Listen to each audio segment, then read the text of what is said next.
"Help! She's dying!" The frantic scream of bystanders' fleeting warning ripped through the torrential rain of a bleak Tuesday night. A heavy, customized wheelchair was hydroplaning toward the edge of the abandoned industrial docks. The woman strapped inside, gasping her lips, turning a bruised shade of blue as the icy waters loomed below. She was Vivian Sterling, the ruthless 32-year-old CEO of Sterling Holdings, heiress to an $8 billion empire. But at that moment, she was a helpless victim of a calculated assassination. The man who plunged into the freezing depths to drag her back wasn't a highly paid bodyguard or a billionaire peer. He was Darius Booker, a desperately broke black single father 1 week away from eviction, completely unaware that the shivering, half-drowned woman he just pulled from the brink of death was about to turn his shattered world upside down. The rain in Chicago that night didn't just fall. It felt like it was attacking the pavement. Darius Booker gripped the steering wheel of his rusted 1998 Ford Ranger, the heater, blowing nothing but lukewarm dust into his face. At 28, Darius carried the exhaustion of a man twice his age. Deep bags shadowed his kind, warm brown eyes, and his rich, dark brown hands were calloused and permanently stained with motor oil from his day job at a failing auto mechanic shop. A small silver cross his late mother had pressed into his palm at her hospital bed hung from a worn leather cord around his neck, tucked beneath his shirt. It was the one thing he refused to pawn, no matter how desperate things got.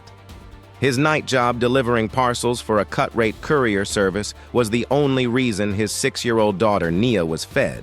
Barely. Nia had severe asthma, and the medical bills had swallowed Darius's savings whole after his wife walked out on them 3 years ago, unable to handle the poverty and the pressure. It was past midnight when Darius turned down Pier 31 to drop off a late-night manifest at a shipping warehouse.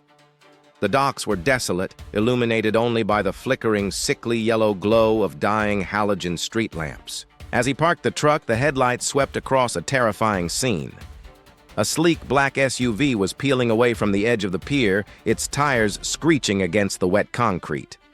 Left behind was a motorized wheelchair positioned perilously close to the precipice, but it wasn't empty. Through the curtain of rain, Darius saw a woman slumped in the chair. Her hands were desperately clawing at the controls, but the joystick was dead. The momentum from the fleeing SUV had pushed the heavy chair forward. The wheels hit the slick, moss-covered edge of the concrete. "Hey!" Darius shouted, throwing his truck door open. "Hold on!" He sprinted toward her, his boots slipping on the treacherous ground. But he was seconds too late.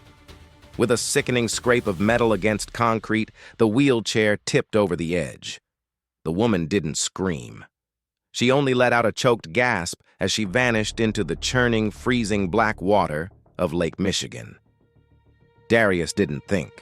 The water below was a lethal trap of tangled, rusted rebar and freezing currents, but the instinct of a father of a man who spent his life trying to save what was broken took over.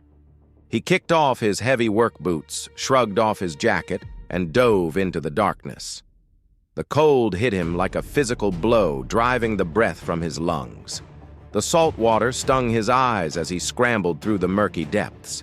He saw the faint glint of the wheelchair sinking fast, dragging the woman down with it. She was strapped in at the waist and chest, a safety feature that had just become a death sentence. Darius reached her, his lungs burning. The woman's eyes were wide open in the dark water filled with a primal, agonizing terror. She was drowning. Darius pulled a pocket knife from his jeans, a tool he used for cutting delivery tape, and sawed frantically at the thick nylon straps. His hands were going numb. The first strap snapped. Then the second, grabbing her by the collar of her soaked silk blouse, Darius kicked upward with everything he had left. They broke the surface together. Darius gasped for air, wiping water from his face as he dragged her limp body toward a rusted iron ladder attached to the pier's piling. Now pause here for a moment. Think about what kind of person Darius is. He had nothing. No savings, a sick child at home, a landlord ready to lock him out by the end of the week. By any rational calculation, the smartest thing he could have done was drive past and call it in anonymously. No one would have blamed him. No one would have even known. But Darius didn't pause to calculate the cost of saving a stranger. And maybe that's the quiet truth most of us miss. The people who run toward burning buildings are almost never the ones with the most to lose. They're the ones who have already learned how heavy loss feels, and so they understand exactly what it would mean to be the one drowning with no one coming. "Come on, stay with me." Darius grunted his muscles, screaming in protest as he hauled her out of the water and onto the wooden planks. She was unconscious. Her skin was ice cold, her face terribly pale. Darius immediately tilted her head back and began chest compressions. "Don't die on me! Please don't die on me!" He pleaded to the empty, rain-swept docks. After 5 agonizing compressions, the woman convulsed. She rolled to her side, violently coughing up seawater.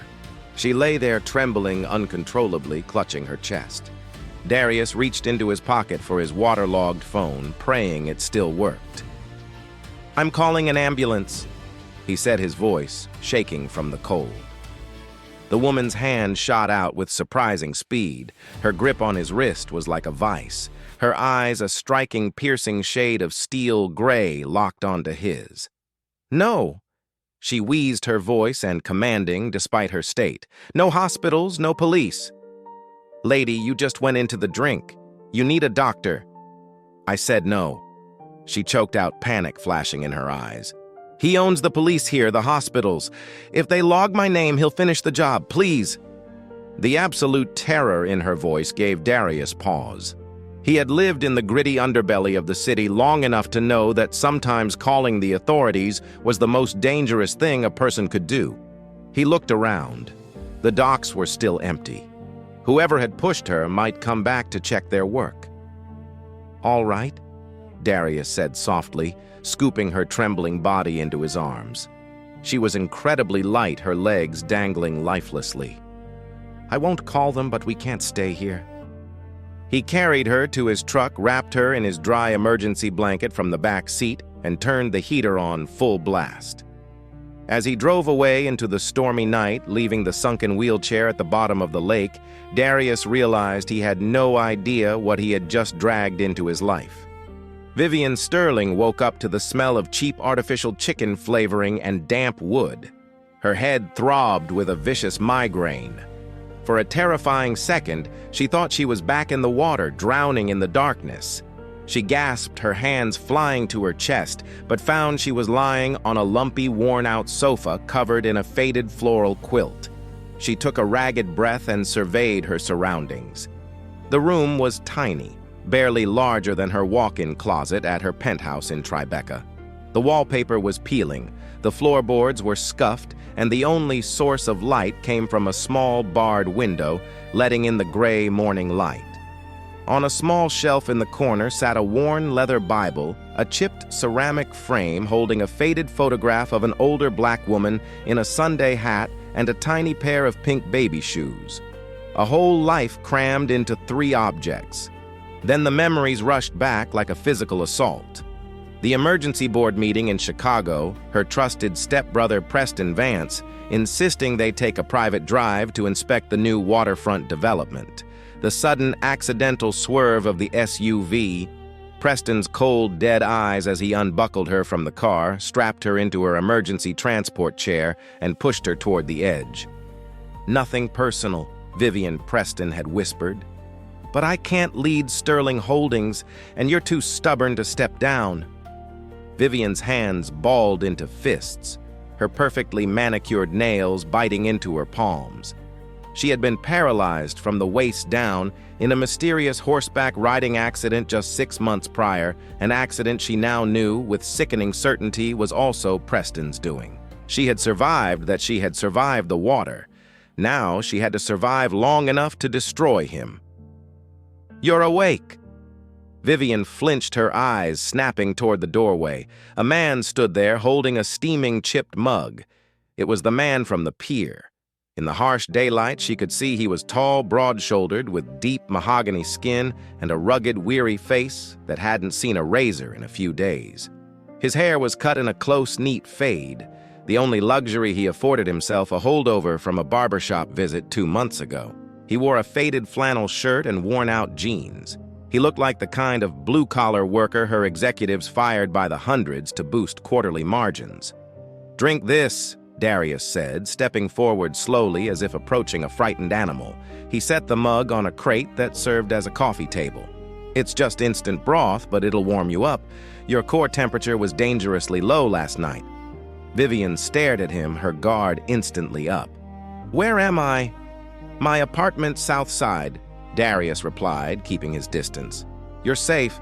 I didn't call anyone like you asked." "My name is Darius." Vivian calculated her next move.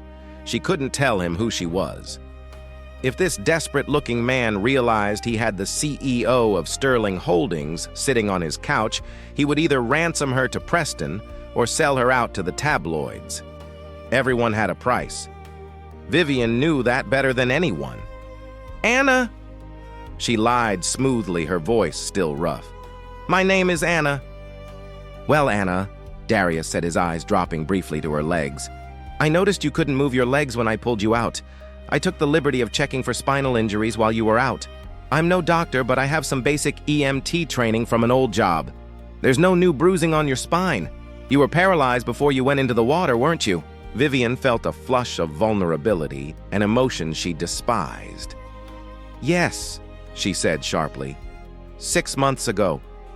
"Whoever pushed you," Darius said, his voice lowering, taking on a hard, protective edge. "They left you in that chair on purpose to make it look like a tragic accident. The battery would short out, the chair would sink, and you'd be trapped." Vivian was slightly taken aback by his sharp deduction. "Yes, that was the plan." Before she could say anything else, a small voice piped up from the hallway. "Daddy?" A little girl, no older than 6, shuffled into the room. Her hair was twisted into neat little braids tied off with bright plastic beads that clicked softly as she moved. She was clutching a worn-out stuffed bear. She had Darius's warm brown eyes, but she was frail, her breathing carrying a faint rattling wheeze. Darius's entire demeanor shifted. The hardened, weary man vanished, replaced by a radiant, gentle father. He knelt down, opening his arms. "Hey, Bug. Why are you out of bed? You need your rest." "I heard talking," Nia said, rubbing her eyes. She peeked over Darius's shoulder and saw Vivian. Her eyes widened. "Are you a princess?" Vivian blinked. In her world, she was called a tyrant, a shark, an ice queen, never a princess. "No," Vivian said, her voice softer than she intended. "I'm not." "She's a guest, Nia," Darius explained, picking the little girl up. "She got very cold in the rain last night, so she's staying here to get warm." Nia looked at Vivian, then wiggled out of her father's arms. She toddled over to the couch, dragging her favorite blanket behind her. Without a word, she draped the small, star-patterned fleece over Vivian's lifeless legs. "So your toes don't get frosty?" Nia said seriously. Vivian stared at the child, then at the cheap blanket. A strange, tight feeling gripped her chest. She lived in a world of luxury where every interaction was transactional. People gave her gifts to win favor, to secure contracts, to manipulate her. This child, who clearly had nothing, had just given up her blanket simply because Vivian was cold. "Thank you, Nia," Vivian whispered, her throat suddenly feeling very tight. And here is something worth sitting with for a second. The richest woman in Chicago, possibly the entire Midwest, had forgotten what it feels like to receive a gift without a hook attached. No favor expected, no deal implied. Just a child who saw someone cold and made them warmer. It makes you wonder how many of us, the moment we start accumulating things, slowly trade away the simple language of kindness for the complicated language of leverage, and how rare it becomes the older we get to meet someone who still speaks the first one. Darius smiled, though it didn't quite reach his eyes. The worry lines on his forehead were deeply etched. "I have to get to work," he told Vivian. "I locked the deadbolt from the inside. There's some bread and peanut butter in the cabinet. Don't open the door for anyone. I'll be back at 6.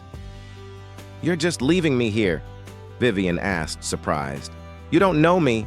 I could rob you. Darius let out a short, bitter laugh as he grabbed his coat. If you can find anything worth stealing in this place, Anna, you're welcome to it. Just keep an eye on Nia for me. She knows how to use her inhaler if she needs it. Before he opened the door, he kissed Nia gently on the top of her head and murmured something soft against her braids. It sounded like an old prayer his mother used to whisper over him, the same prayer he passed on to his daughter every morning before he stepped into a world he did not trust. As the door clicked shut, Vivian sat in the quiet, impoverished apartment, the child's blanket over her legs. For the first time in her life, the great Vivian Sterling was entirely dependent on the kindness of a stranger. And worse, she was beginning to realize that Darius Booker wasn't acting out of greed. He was just a good man. And in Vivian's world, good men were the first to die. Now, before we move on, take a breath here. There is a quiet lesson tucked inside this first chapter of their story, and it has nothing to do with billionaires or assassinations. It is this. We tend to measure people by what they own, the cars they drive, the addresses on their mail, the cut of their clothes. But the truest measure of a person is what they choose to do when they have nothing left to give. Darius had every reason to keep walking that night at the pier. He chose not to. Nia had every reason to clutch her one blanket tighter. She chose to share it. So the next time you find yourself sizing someone up by what they have, ask the better question instead. What do they give? Because that is the only inventory that ever really tells you who someone is. By noon the next day, the reality of Darius's life became painfully clear to Vivian. Sitting at a rickety wooden dining table, Vivian had managed to pull herself up into one of the dining chairs. Using her upper body strength, she had found Darius's ancient, thick laptop. The screen was cracked down the middle and the fan whirred like a jet engine, but it connected to the neighbor's unsecured Wi-Fi. Vivian navigated to the major news networks. The headline on every financial site was the same, glaring back at her in bold black letters. Sterling Holdings CEO presumed dead in tragic waterfront accident. She clicked on a video. There was Preston Vance standing at a podium outside the Sterling Global headquarters in downtown Chicago. He was wearing a tailored morning suit, his expression a perfect mask of grief. My sister Vivian was a visionary, Preston said to the flashing cameras, wiping a non-existent tear from his eye. Since her tragic accident 6 months ago, she has struggled. Last night, her motorized chair suffered a catastrophic malfunction near Pier 31. The police marine unit has located the wreckage of the chair, but due to the severe currents, her body has not been recovered. As acting chairman, I promise to guide her company through this dark time. Vivian slammed the laptop shut, her breathing heavy.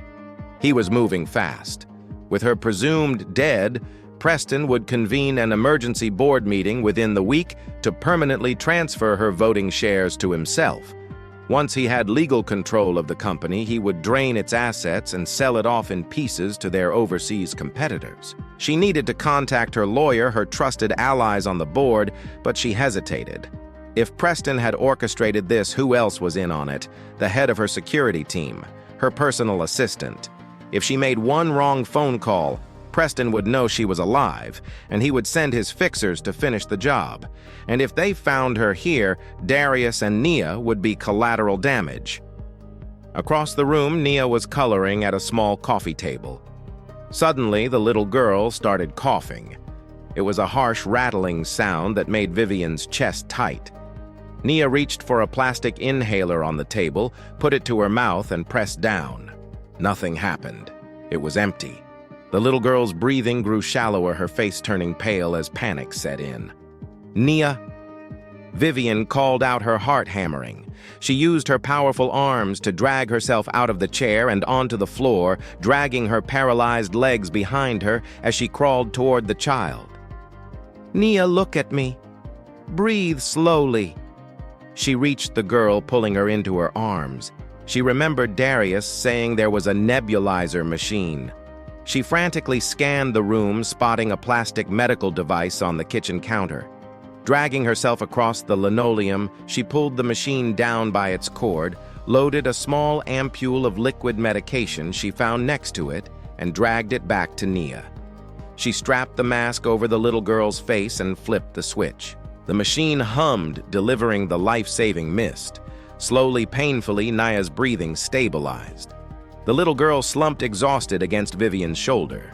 Vivian held her close, her hands trembling. She had negotiated billion-dollar mergers without breaking a sweat. But the last 3 minutes had terrified her more than anything in her life. She looked at the empty inhaler on the floor, then at a stack of mail on the kitchen counter. Still carrying Nia, Vivian dragged herself over to the counter and pulled the mail down. They were past due notices, eviction warnings. A final notice from the medical supply company stating that Nia's prescription account was suspended due to lack of payment. Darius was drowning just as surely as she had been the night before. And here is the part of the story most people miss. The world has two kinds of drowning. One is loud and sudden, like falling off a pier into a black lake at midnight. Everyone sees it. Everyone calls for help. The other is slow and silent, a man going under one unpaid bill at a time, one missed meal at a time, while the rest of the world walks past him every morning and tells itself he must have done something wrong to end up there. Vivian had built a career on spreadsheets that hid this second kind of drowning behind clean rows of numbers, and now she was sitting in the middle of one holding a wheezing child in her arms. Hours later, the front door unlocked. Darius walked in, but he looked different. His shoulders were slumped, his face pale and defeated. He held a small cardboard box containing a few tools and a thermos. "Daddy?" Nia cheered, running to him, seemingly recovered from her episode. Darius dropped the box and caught her burying his face in her hair. "Hey, sweetie," he whispered, his voice cracking. Vivian watched from the sofa. "You lost your job." It wasn't a question. Darius looked up, startled by her bluntness. He slowly put Nia down. "Go play in your room for a minute, Bug. Let Daddy talk to Anna." Once the bedroom door closed, Darius ran a hand over his tired face. "The shop went under. The owner sold the land to some corporate developers. Sterling Holdings, I think they're called. They're leveling the whole block tomorrow. I don't have a job, Anna, and my landlord told me this morning that if I don't have the rent by Friday, he's changing the locks." Vivian felt a sharp twist of guilt. Sterling Holdings, her company, her aggressive expansion plan for the industrial district, was displacing people like Darius. She had signed those acquisition papers a month ago, seeing only numbers on a spreadsheet. Now the human cost was standing right in front of her. "I can help you," Vivian said firmly. "Darius, I have money, a lot of it. I just need access to a secure phone." Darius shook his head, looking at her with a mixture of pity and frustration. "Anna, you don't have to lie to me. You don't have a wheelchair. You were wearing clothes that looked expensive but had no tags, and someone tried to murder you. You're running from an abusive husband, aren't you? Or a bad debt?" Vivian stared at him. He didn't believe her. Why would he? She was a paralyzed woman hiding in the slums. "I'm not lying. Listen to me." Darius interrupted, his tone turning grave. "When I went to the pharmacy today to beg for an extension on Nia's medicine, there were 2 men in suits asking the pharmacist questions. They were showing around a photograph. They were asking if anyone had bought heavy-duty painkillers or bandages. They were asking if anyone had seen a woman with paralyzed legs. Vivian's blood ran cold. Preston's fixers. They knew she wasn't in the chair when it was recovered. They were sweeping the local clinics and pharmacies. "Did they see you?" Vivian asked, her voice dropping to a whisper. "No, I slipped out the back," Darius said, stepping closer to her. "But they found the delivery receipt I dropped on the pier last night. The courier company called me an hour ago. They said some corporate security guys were asking for the address of the driver who was on Pier 31 at midnight." Vivian closed her eyes. They were closing in. "Darius, you need to take Nia and leave right now. You don't understand who these people are. If they trace that receipt to this apartment, they will kill all of us." Darius looked around his tiny, crumbling apartment. He looked at the bedroom door where his daughter was playing. Then he looked down at Vivian. The fear in her steel gray eyes was genuine. He walked over to a heavy tire iron sitting in his toolbox and picked it up. His knuckles turned white as he gripped it.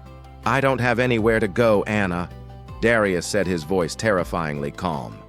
"And I'm tired of running from things. If they want to come through that door, they better be ready for a fight." "You can't fight them, Darius," Vivian pleaded, her composed facade finally cracking. "They are professionals. They will kill you." "Then we better get ready," Darius replied, pulling the heavy curtain shut, plunging the room into shadows. "Because there's a black SUV that just parked across the street."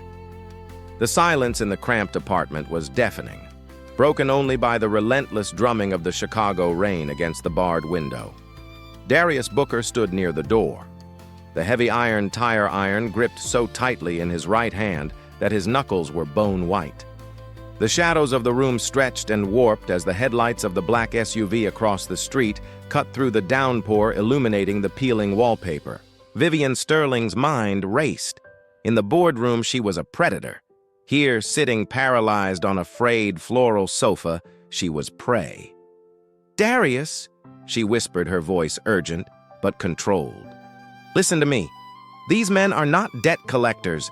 They are corporate fixers, cleaners. They will have suppressed weapons and they will not hesitate to use them. Then it's a good thing I know how to swing heavy metal." Darius replied, his jaw clenched tight. He didn't look back at her. His eyes remained locked on the deadbolt.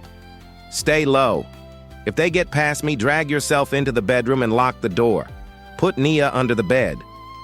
Heavy synchronized footsteps echoed in the hallway outside. They weren't trying to be completely silent. They moved with the arrogant confidence of men who knew no one in a dilapidated tenement building would dare call the police. A shadow passed under the crack of the front door. A faint metallic scratching sound followed. "They're picking the lock," Vivian hissed. "Let them," Darius breathed. Click, the deadbolt turned. The doorknob twisted slowly as the door pushed inward. Darius didn't wait for them to breach the threshold. He stepped forward and slammed his heavy steel-toed work boot directly into the center of the wooden door. The cheap wood splintered with a deafening crack, driving the heavy door straight into the face of the first man attempting to enter. There was a muffled grunt of pain, and the man stumbled backward into the hallway. Darius surged forward through the doorway like a cornered bear swinging the tire iron in a vicious arc. The heavy iron connected with the shoulder of the second man, a towering figure in a tailored charcoal suit, sending him crashing into the plaster wall of the corridor. A sleek, matte black pistol clattered out of the man's hand and slid across the scuffed linoleum floor. "Get the gun!" Darius roared over his shoulder as he tackled the first man who was recovering from the door strike. Vivian didn't hesitate. She threw her upper body forward, dragging her lifeless legs off the sofa. She hit the floor hard, pain shooting up her spine, but the adrenaline masked it. Using her powerful arms, honed from months of intense physical therapy, she pulled herself across the floorboards toward the open doorway. In the hall, Darius was fighting for his life. The man in the charcoal suit had recovered, pulling a combat knife from his belt. He slashed wildly, the blade tearing through Darius's flannel shirt and slicing a shallow bleeding line across his ribs. Darius grunted in pain but drove his elbow into the man's throat, pinning him against the wall. But the first fixer, a stocky man with a bloody nose, was raising a second silenced pistol, aiming it directly at the back of Darius's head. Vivian's hand closed around the cold grip of the dropped gun. She had never fired a weapon in her life. Her security detail usually handled the violence, but she understood the mechanics. She flipped the safety off with her thumb, gripped the pistol with both hands, and aimed at the stocky man's knee. The suppressed gunshot sounded like a sharp sneeze. The stocky man screamed, his kneecap shattering in a spray of crimson. He collapsed his own gun, discharging wildly into the ceiling. Hearing the shot, the second man shoved Darius away and looked down in shock at his bleeding partner. Darius used the distraction. He swung the tire iron upward, catching the second man squarely under the jaw. The fixer's eyes rolled back and he crumpled to the floor unconscious. Darius stood there, chest-heaving, blood seeping through his torn shirt. He looked down at Vivian, who was sitting on the floor holding the gun with trembling hands, the barrel still smoking faintly. "For someone who claims to be running from a bad debt," Darius panted, wiping blood from his cheek. "You're a remarkably good shot, Anna." "I aimed for his chest," Vivian admitted, her voice shaking slightly as she lowered the weapon. "The recoil was heavy." "Daddy!" Darius and Vivian both spun around. Nia was standing in the doorway of her bedroom, clutching her stuffed bear, her wide eyes staring at the blood on the floor. "It's okay, Bug," Darius said instantly, his voice softening as he dropped the tire iron and rushed to her. He scooped her up, shielding her face from the carnage in the hallway. "We're going on a trip right now. Grab your backpack." He turned to Vivian, extending a blood-stained hand. "I'll carry you down the fire escape. If they have a driver waiting out front, we can't use the stairs. We take my truck through the back alley." Vivian tucked the heavy pistol into the waistband of her damp trousers and grabbed his hand. "Let's go." The rusted 1998 Ford Ranger rattled violently as Darius tore down the rain-sicked highway, leaving the industrial district far behind. The heater was still broken, and the cab was freezing, but the cold was the least of their problems. Darius drove with one hand, his other hand pressing a greasy rag against the bleeding knife wound on his ribs. In the passenger seat, Vivian sat rigidly, her eyes scanning the rearview mirror every 5 seconds. Nia was curled up in the tiny extended cab back seat, fast asleep, exhausted by the terror of the night. "Where are we going?" Vivian asked, breaking the tense silence. "My old boss, Frank." Darius winced as he shifted gears. "He owns a scrapyard out in the boondocks near Joliet. It's off the grid. He owes me a favor from when I rebuilt his transmission for free. They won't look for us there." "You're bleeding badly. You need stitches." "I'll superglue it when we get there," Darius said grimly. He glanced at her, his warm brown eyes hard and scrutinizing. "You saved my life back there. I owe you for that. But the lie ends now. Who are you really? Because men in custom Italian suits don't come to a slum to execute a random runaway." Vivian looked out the window at the passing dark trees. The game was over. She had dragged this innocent man and his sick daughter into a billion-dollar assassination plot. Keeping him in the dark wasn't just unfair. It was a tactical error. He needed to know the stakes. "My name is not Anna," she said quietly, her voice steadying into the commanding tone she usually reserved for the boardroom. "My name is Vivian Sterling." Darius hit the brakes so hard, the truck fishtailed on the wet asphalt before he regained control. He pulled the truck sharply onto the gravel shoulder and threw it into park. He turned to stare at her, absolute disbelief washing over his face. "Sterling." Darius repeated the word, tasting like ash in his mouth. "As in Sterling Holdings, the corporate conglomerate that just bought out my entire neighborhood, the company that's bulldozing the mechanic shop where I worked." "Yes," Vivian said, meeting his gaze without flinching, though a knot of guilt tightened in her stomach. "The news said you were dead," Darius whispered, the pieces violently snapping into place. "The CEO, the woman who drowned in the wheelchair, that was you. My stepbrother Preston attempted to murder me last night." Vivian explained, her tone entirely clinical, stripping away the emotion to state the facts. "He paralyzed me 6 months ago in a staged riding accident. Yesterday he finished the job, or so he thought. He wants total control of the company's assets. He knew the board would never vote him in as CEO while I was breathing. He's ruthless, Darius.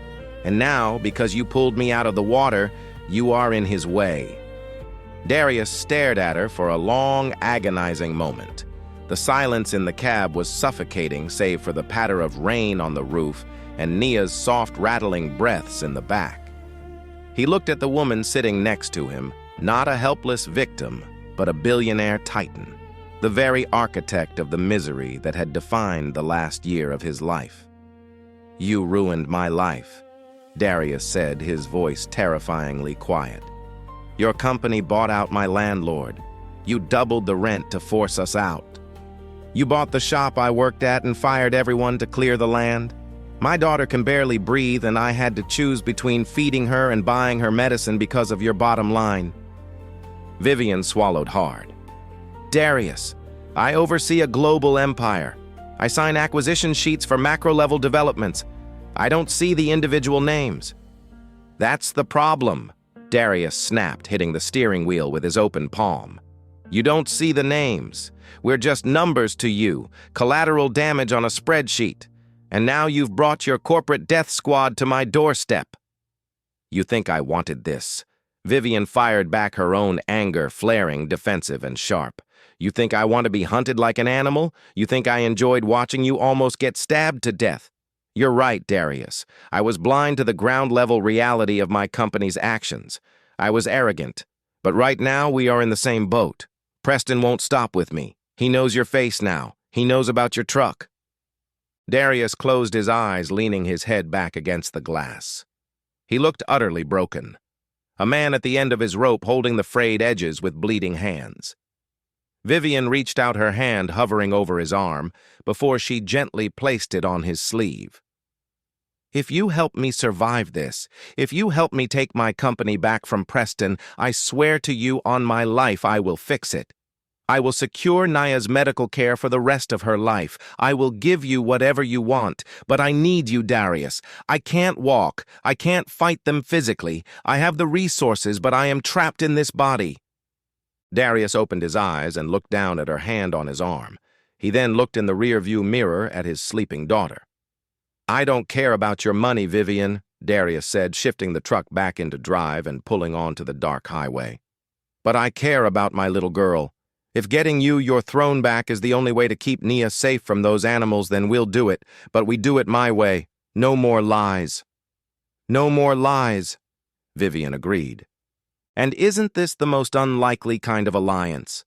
A billionaire and a broke single father, a woman who has spent her life giving orders, and a man who has spent his life being overlooked, brought together not by destiny, but by a shared list of enemies. We like to imagine that the great partnerships of life are forged in classrooms or boardrooms or warm summer afternoons. But more often they are made in the back of rusted trucks at 2 in the morning between two people who have nothing left to offer each other except the truth. Notice that. The moment Darius asked for honesty, not money, not safety, just honesty, was the moment Vivian's life actually started to belong to her again. An hour later, they pulled into Frank's scrapyard. It was a massive, sprawling graveyard of rusted metal, stacked shipping containers, and crushed cars, surrounded by a chain-link fence topped with razor wire. Frank, a grumpy man in his 60s with a thick gray beard and a shotgun resting in the crook of his arm, opened the heavy steel gates for them. He didn't ask questions when he saw Darius's bleeding side, nor did he ask why Darius was carrying a paralyzed woman dressed in ruined high-end fashion into his greased office trailer. He simply tossed Darius a first aid kit and a tube of industrial superglue. "Stay as long as you need, kid." Frank grunted, locking the heavy trailer door. "I'll let the junkyard dogs off their chains. Nobody gets in here without losing a leg." By the afternoon of the next day, the small office trailer smelled of stale coffee, antiseptic, and ozone. Darius sat shirtless on a stool, his side heavily bandaged methodically, cleaning and checking the suppressed pistol Vivian had taken from the fixer. Nia was sitting on a pile of old car manuals, quietly watching cartoons on a portable television Frank had brought in. Every so often, Darius would catch himself humming the same low gospel melody his mother used to hum when she was anxious, the kind of song you do not realize you have memorized until your hands are shaking and you need something to hold on to. Vivian sat at Frank's cluttered desk, seated in a battered manual transport wheelchair Darius had scrounged from the back of an old decommissioned ambulance in the yard. It squeaked terribly, and the vinyl was torn, but it gave her mobility. She was staring intensely at Frank's ancient desktop computer. The local news was playing a live stream. Preston Vance was on screen again, looking somber as he stood before a massive crowd of shareholders and journalists at the Sterling Tower. "In honor of my sister's legacy," Preston announced smoothly into the microphones. The board of directors has called an emergency vote for tomorrow evening at the annual Sterling Charity Gala. I will present Vivian's final directives, passing the torch to me, ensuring that our upcoming merger with the Apex Group proceeds without delay. The Apex Group. Vivian hissed, her hands balling into fists on the desk. He's selling out to our biggest rival. He's going to liquidate the company and strip it for parts. Can you stop him? Darius asked, setting the pistol down and walking over. I can... Vivian said, her eyes flashing with a cold, terrifying intellect that Darius had not seen before. When I took over as CEO, I knew the risks of having a stepbrother who felt slighted by our father's will. I built a failsafe, a dead man's switch. What is it? It's a physical drive, Vivian explained. It contains irrefutable proof of Preston's offshore embezzlement from the company's pension funds over the last 5 years. It also holds the master encryption keys to lock down all of Sterling Holdings' financial assets globally. If I trigger that drive, Preston's accounts freeze instantly, and his embezzlement data is automatically sent to the FBI, the SEC, and every major news outlet. Where is this drive? Darius asked. It's in a private safety deposit vault at Crestmont Financial downtown, Vivian said. It requires my biometric thumbprint, a retinal scan, and a physical key. She reached to her neck and unclasped a delicate silver chain. Hanging from it was a small, strangely shaped titanium key. I never take it off. Okay, Darius said, leaning over the desk to look at the map she had pulled up. We drive downtown, walk into the bank, get the drive, and go to the police. It's not that simple, Vivian said, shaking her head. Crestmont Financial isn't a normal bank. It caters to the elite. They value discretion, but Preston knows I bank there. If I walk in through the front door, the manager will recognize me. He might be on Preston's payroll. He'll hit a panic button, and Preston's fixers will corner us inside the vault. So we break in, Darius asked, raising an eyebrow. I'm a mechanic, Vivian, not a cat burglar. We don't break in. We bypass the lobby protocols, Vivian said, tapping the screen. Crestmont is located in the basement level of the Marquette Plaza skyscraper. They share an underground parking garage with the building's maintenance staff. There is a private unlisted freight elevator used exclusively for armored car deliveries. It goes straight to the vault level, bypassing the lobby. How do we get into that elevator? Vivian looked up at Darius, a faint, dangerous smile playing on her lips. Because the elevator is serviced by a third-party mechanical contractor, a blue-collar worker in a uniform, someone who looks exactly like you. Darius stared at her, understanding dawning. You want me to walk you into an elite private bank disguised as a maintenance worker while you sit in a rusted wheelchair? I'll be concealed, Vivian said. We use one of Frank's large rolling tool chests. We hollow it out. I sit inside with a small oxygen tank. You wheel me right past the security desk in the parking garage, telling them you're there for the scheduled elevator hydraulic maintenance. I know the override codes for the keypad. Darius ran a hand through his messy hair, looking at Nia, who was laughing at the television. It was insane. It was a heist movie plot built on desperation. But if it worked, they would have the weapon they needed to destroy Preston Vance and end the nightmare. We have to do it tomorrow morning, Vivian pressed. Before Preston's gala tomorrow night. Once he legally transfers the shares, my biometric clearance at the bank will be automatically revoked by the company's legal department. Tomorrow is our only window. Frank has some old utility coveralls in his shed. Darius muttered, his mind already working the logistics. We can cut the back out of a Husky tool chest. It'll be tight, but it'll hide you. We'll need a clipboard forged work orders. I can forge the work orders, Vivian said, typing rapidly on the keyboard. I know the exact vendor Crestmont uses. As they finalized the desperate plan, a loud, sharp barking erupted from outside the trailer. Frank's Junkyard dogs were going wild near the front gate. Darius instantly grabbed the pistol from the table. He moved swiftly to the small, grimy window of the trailer, keeping himself hidden in the shadows. He wiped the condensation off the glass and peered out into the maze of rusted cars. Through the rain, walking calmly past the towering stacks of crushed sedans, was a man in a dark raincoat. He was holding a large piece of raw meat in one hand, tossing it casually to the snarling Rottweilers, who immediately fell silent to eat. In his other hand, he held an assault rifle, its barrel fitted with a long suppressor. It was the tall man in the charcoal suit, the one Darius had knocked out in the hallway. He had a massive purple bruise along his jawline, and his eyes were locked directly onto the office trailer. "They found us!" Darius whispered, cocking the pistol, the metallic clack echoing loudly in the cramped room. "Hide Nia now! Hide Nia now!" Darius commanded, his voice a low, growly rasp. Vivian didn't hesitate. Despite the agonizing pain shooting up her spine, she threw her weight forward, dragging herself off the squeaking wheelchair. She crawled toward the back corner of the trailer, where Nia was huddled, mesmerized by the cartoon on the television. "Come here, sweetheart," Vivian whispered, her tone remarkably gentle, as she pulled the little girl under the heavy metal knee-hole of Frank's battered steel desk. She positioned her own body as a human shield, barricading the child against the back wall. "We're going to play a quiet game. No matter what you hear, you stay right here with me." Outside, the crunch of heavy boots on wet gravel echoed through the yard. The man in the charcoal suit, his face a bruised, twisted mask of quiet fury, raised the suppressed assault rifle. He didn't bother checking the door. He simply pointed the barrel at the thin aluminum siding of the trailer and squeezed the trigger.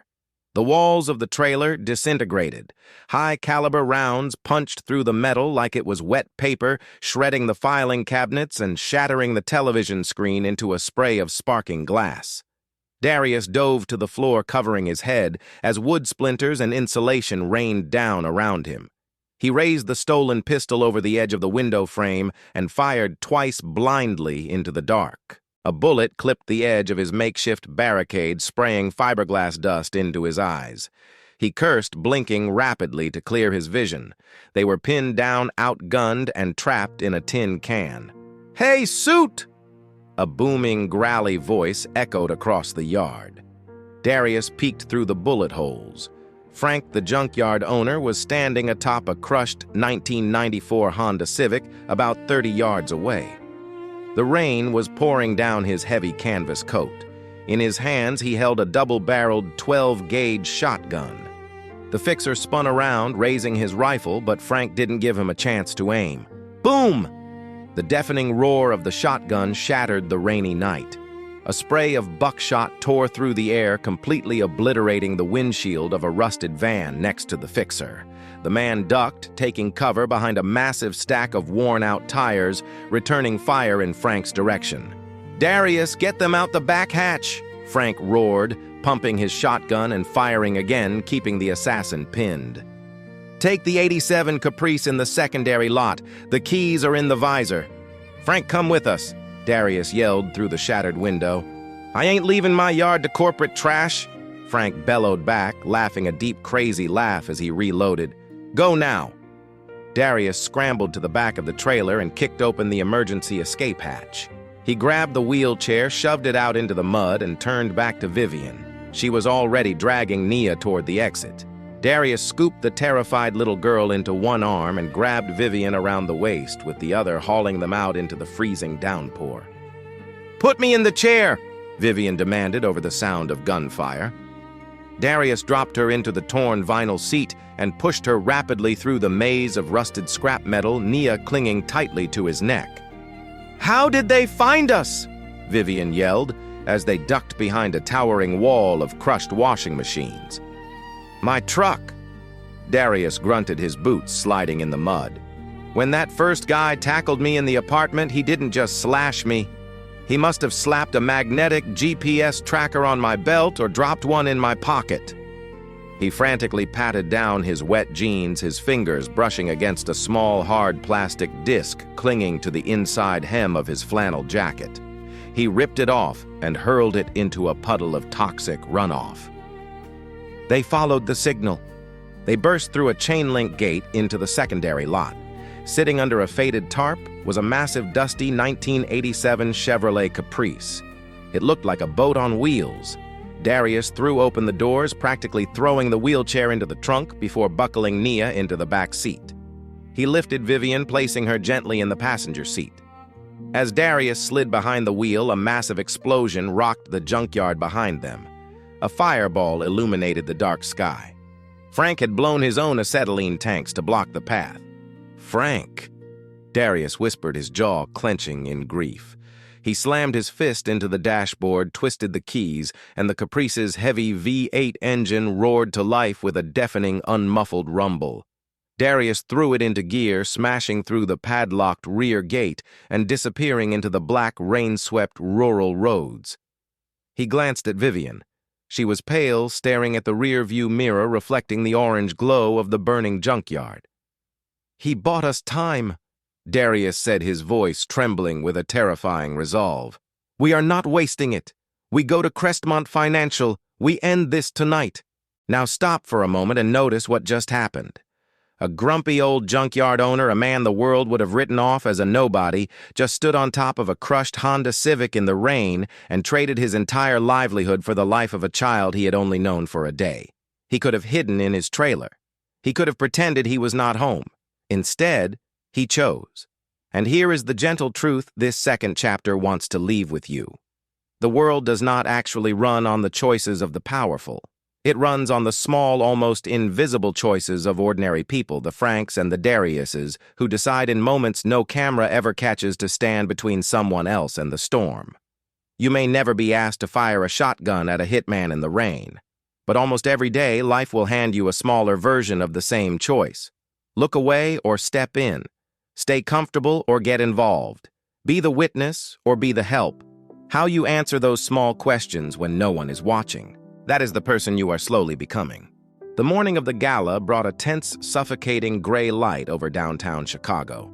The Marquette Plaza skyscraper loomed like a monolithic glass tomb, its underground levels housing the ultra-secure vaults of Crestmont Financial.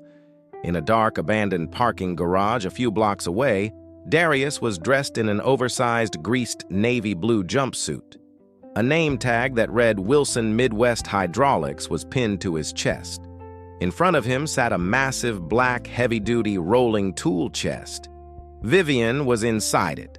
They had spent the last 2 hours modifying the chest, ripping out the interior drawers, and drilling discreet ventilation holes along the bottom trim. Vivian was curled tightly in the dark, cramped space, a small portable oxygen canister from Frank's medical kit resting between her paralyzed legs to prevent hyperventilation. "Are you okay in there?" Darius asked, softly, securing the heavy padlock on the front latch. "I've negotiated worse corners," Vivian's muffled voice replied through the steel. "Just stick to the plan, act bored, blue-collar invisibility. People with money never look at the help." Darius took a deep breath, adjusting a battered baseball cap over his eyes. He grabbed the thick handle of the tool chest and began the half-mile walk to the Marquette Plaza skyscraper. The service entrance to the underground parking garage was guarded by a reinforced steel boom gate and a heavily armed private security guard in a glass booth. The guard, a muscular man with a thick neck, stepped out as Darius rolled the heavy chest up the concrete ramp. "Hold it," the guard barked, resting his hand on his holstered weapon. "Service entrance is closed today. High-rise security alert from Crestmont downstairs." Darius chewed on a toothpick, leaning casually against the massive tool chest. He let out a loud, exaggerated sigh. "Look, buddy, dispatch sent me. I got a work order for the freight elevator's hydraulic manifold. If you want to tell my boss I can't do my job, be my guest. But if that elevator drops a 2-ton armored car because the pressure valves give out, I'm making sure your name is on the incident report." He shoved a forged clipboard toward the guard. The logo for Midwest Hydraulics was perfectly printed, complete with Crestmont's internal vendor authorization codes Vivian had recited from memory. The guard scowled, taking the clipboard.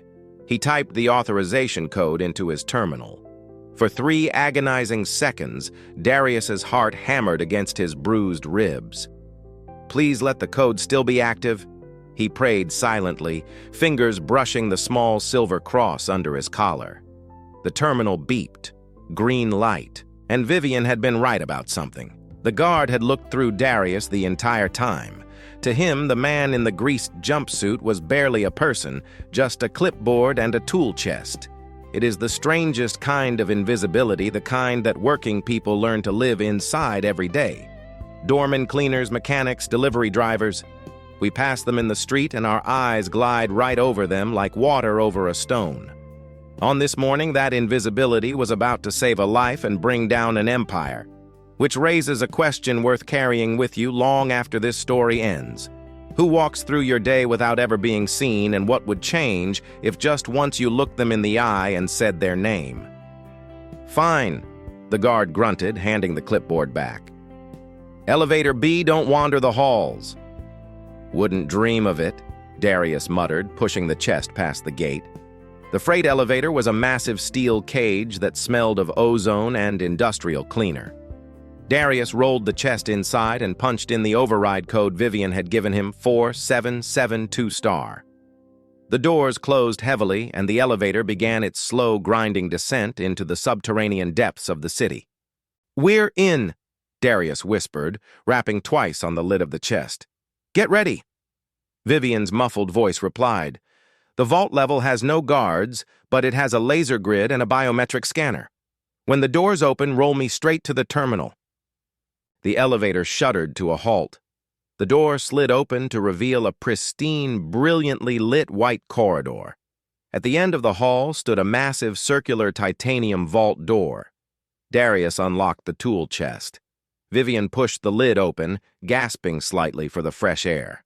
Darius quickly assembled the collapsible wheelchair they had stuffed into the side compartment, lifted Vivian out and set her down. "Quickly," Vivian said, wheeling herself forward with urgent, powerful thrusts of her arms.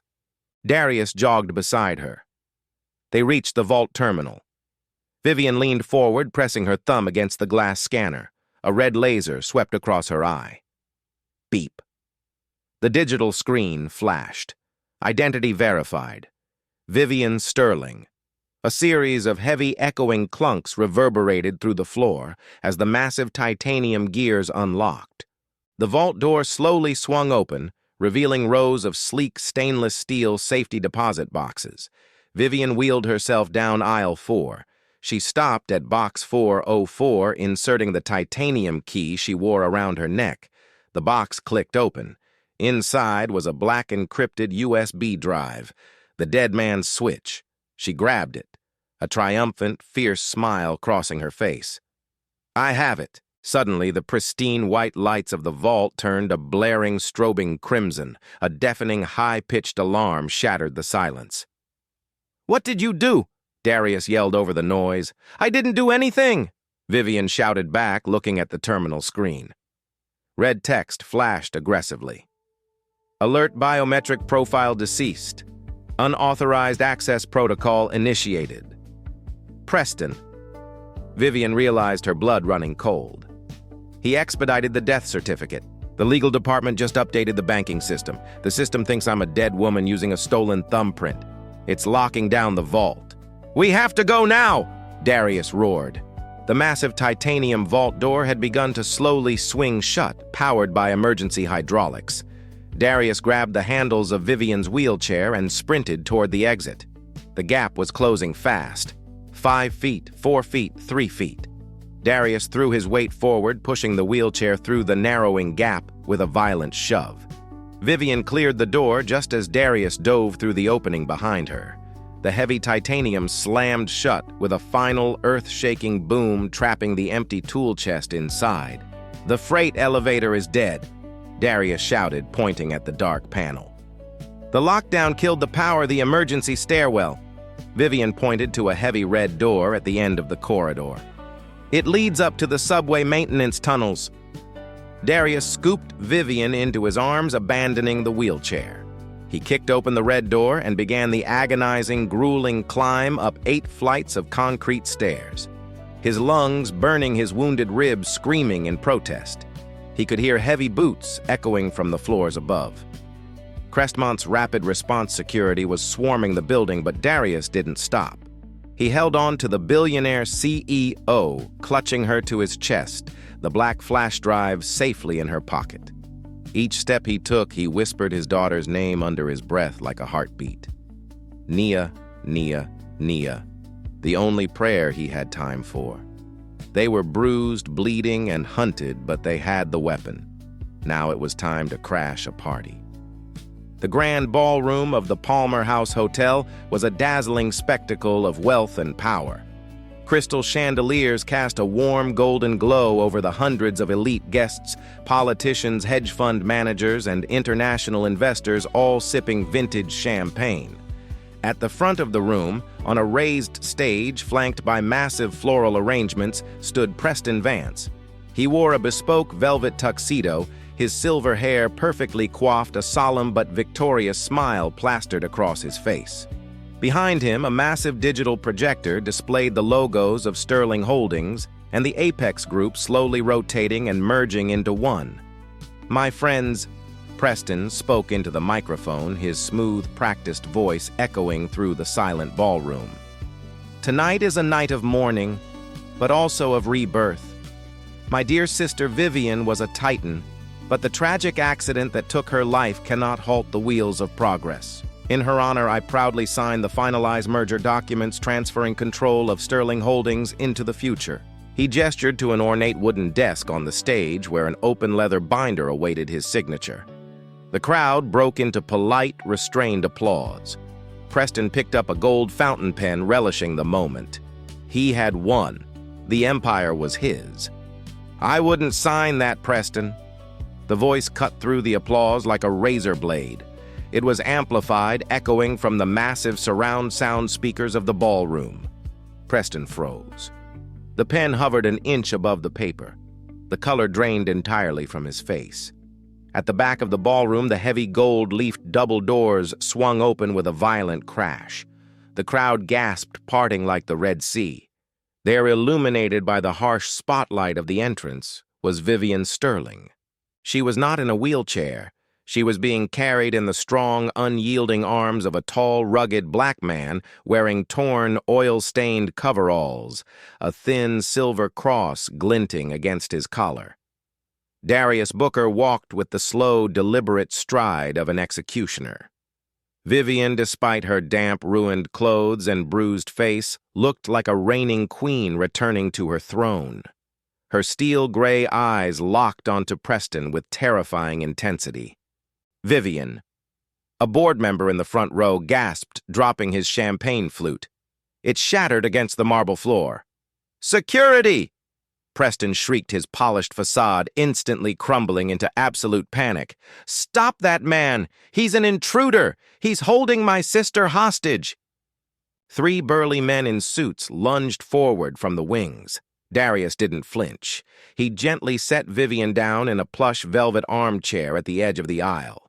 With lightning speed, he drew the suppressed pistol from his belt, aiming it squarely at the ceiling, and fired a single shot. The cracked gunshot sent the ballroom into a frenzy of screams, but the security guards froze in their tracks, raising their hands. "Nobody moves!" Darius commanded, his voice a booming baritone that demanded absolute obedience. He kept the gun lowered but visible, stepping back to stand protectively beside Vivian's chair. Vivian calmly held up the black titanium flash drive. 10 seconds ago, my fail-safe protocol was uploaded directly to the AV booth upstairs, courtesy of a very generous tip to your sound engineer. Behind Preston, the massive projector screen glitched. The corporate logos vanished. In their place, a dizzying array of bank statements, wire transfers, and offshore account ledgers flooded the screen. "What you are looking at," Vivian announced to the stunned crowd, "is the undeniable proof that Preston Vance has embezzled over $400 million from the Sterling Pension Fund over the last 5 years. He staged my horseback riding accident to silence me. And 2 nights ago, he pushed my wheelchair into Lake Michigan to finish the job." The ballroom erupted into chaos. Journalists pulled out their phones, frantically recording the screen. Board members stared in horror at the undeniable documentation of their ruined pensions. "Lies!" Preston screamed, spittle flying from his lips. He lunged toward the edge of the stage, his eyes wide and manic. "She's insane! The accident broke her mind. I am the CEO." "You're a dead man walking, Preston," Vivian said coldly. The wail of police sirens pierced the night, growing louder by the second. The heavy doors of the ballroom burst open again, this time swarming with FBI agents in tactical gear. "Preston Vance, hands where we can see them," the lead agent barked. Preston looked at the agents, then at the damning evidence on the screen, and finally down at Vivian. The arrogant, ruthless stepbrother collapsed to his knees, burying his face in his hands, as the federal agent swarmed the stage and slammed him into handcuffs. Vivian watched him being dragged away. The tension that had coiled around her spine for 6 months finally blessedly snapped. She let out a long, shuddering breath. She looked up at Darius. He slipped the pistol into a nearby ice bucket and offered her his hand. His knuckles were bruised, his face was cut, and he looked entirely out of place amidst the crystal and velvet. But to Vivian, he was the only real thing in the room. She took his hand, gripping it tightly. "It's over." "Yeah." Darius smiled softly, the exhaustion finally catching up to him. "It's over." 6 months later, the Chicago rain felt different. It was no longer a threat, but a gentle washing rhythm against the floor-to-ceiling windows of Vivian's penthouse. Vivian sat in her customized, state-of-the-art motorized chair at the head of a massive dining table. She was back in control of Sterling Holdings, having completely restructured the board and canceled the Apex merger. Her first official act as restored CEO had been to suspend every eviction tied to Sterling's industrial expansion. Her second had been to fund a network of community clinics on the South Side, the kind that did not turn away a child because her father could not pay. But the boardroom was no longer her entire world. The door to the penthouse opened. Darius walked in, wiping grease from his hands with a rag. He wasn't wearing a suit. He was wearing the uniform of a master mechanic. Vivian had bought the very plot of land Preston had tried to clear, and she had built Darius his own auto restoration garage with a small plaque inside the door that read simply, "In memory of Mama Booker, who taught her son to keep going." "Daddy." Nia sprinted down the hallway, her cheeks rosy, her braids freshly redone with new turquoise beads, her breathing clear and unobstructed. Thanks to the experimental treatments at Lurie Children's Hospital, fully funded by Vivian, the little girl's asthma was completely under control. She threw her arms around Darius's legs. Darius picked her up, kissing her cheek, his warm brown eyes finding Vivian across the room. He walked over, kneeling beside her chair, and gently took her hand. The connection between them had grown from a desperate alliance into a profound, unbreakable love. "Rough day at the shop?" Vivian asked, a warm smile lighting up her features. "Just building an empire one engine at a time," Darius murmured, leaning in to press a soft kiss to her lips. "How about you, boss?" "I think," Vivian whispered, looking at the man who had pulled her from the darkness and the little girl who had given her a blanket when she was cold. "My empire is exactly where it needs to be. And here is where the story closes and where its quiet lesson sits down beside you for one last moment." Notice that Vivian did not just take back her company. She changed how it spent its days. She did not just survive Preston. She decided that surviving was not enough, that the empire she had inherited needed to do more than make money. It needed to remember the names of the people standing in the rain outside its buildings. That is what real second chances look like. They are not about going back to who you were before the storm. They are about becoming someone the storm could not have produced in you any other way. Darius did not need her wealth to be a good man, he already was one.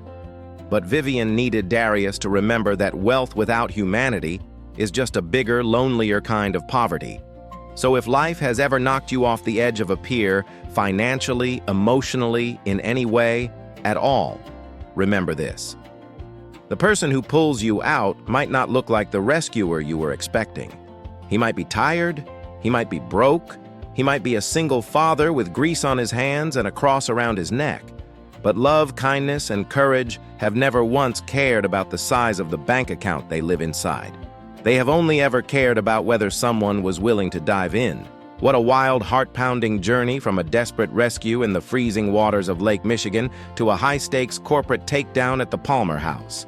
Darius and Vivian's story proves that sometimes the greatest power isn't found in a bank account, but in the fierce protective love of a father and the unbreakable spirit of a survivor.